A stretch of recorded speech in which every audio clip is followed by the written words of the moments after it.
Hello, you're watching Direct Mobiles TV, and today we've got a review of the outstanding new flagship from Huawei, the P30 Pro.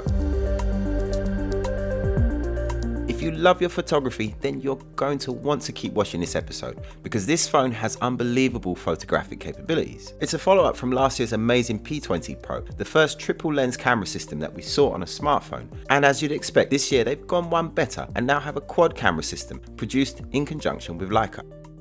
It's an evolution on last year's system. We still have the 40 megapixel main camera, but this time it's a different sensor. The newly developed Super Spectrum sensor.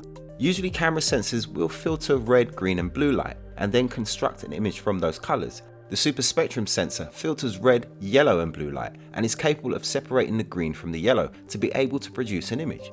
This new tech gives the P30 Pro and the cheaper P30 unbelievable low light.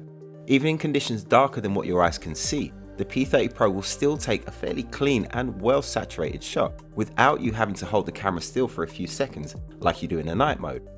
It almost makes the night mode redundant thanks to its incredible high ISO performance. The maximum ISO is an unbelievable 409,600. Compare this to most other smartphones, which usually max out at about 3,200.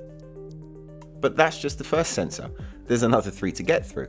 Underneath the Super Spectrum sensor, there is the 20 megapixel ultra wide angle camera with an f2.2 aperture, and it delivers fantastic wide angle shots and is actually my favorite lens to shoot with. Below that is another piece of new Huawei tech, the 5x optical periscope zoom. It's a square lens, and the reason for this is because it's actually a prism. The light is reflected down and then across the device horizontally, where the sensor is mounted at 90 degrees in relation to the motherboard. The distance that this creates between the camera lens and the camera sensor allows for its 5x magnification. The excellent Leica optics make the 5x lens a lot of fun to shoot with, as it gives the phone plenty of reach with absolutely no loss in quality. Tap the zoom button again and it will switch to its 10x hybrid zoom, a cross between the digital and the optical. But you would be really hard pressed to notice.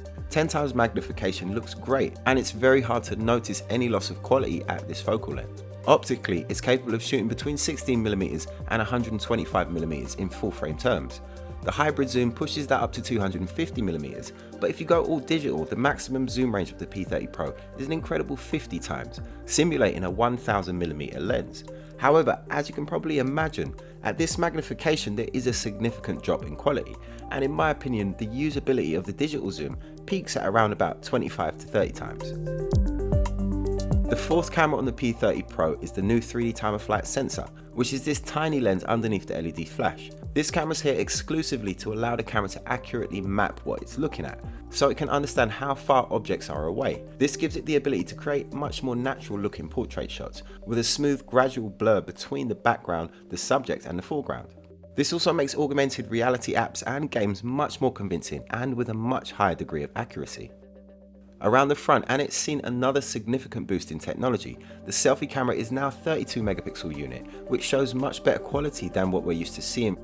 The new curved screen is a 6.5 inch Full HD Plus display with 1080 by 2340 resolution and a 19.5 by 9 aspect ratio. It's a nice full screen experience with slim bezels, even slimmer than before. Huawei have achieved this by removing the earpiece speaker. Sound while speaking on the phone comes from the top portion of the screen itself. It works extremely well, and I've not noticed any difference at all in the sound quality.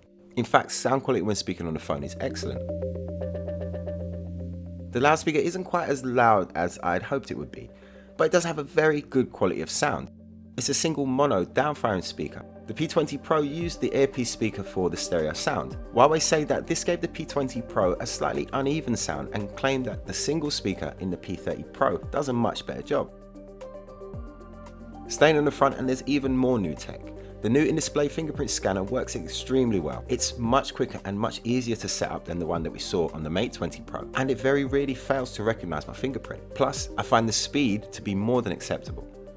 Face unlock is available as well with this handset, although having the smaller notch means that it's not as accurate as the Face ID that we see in the Mate 20 Pro.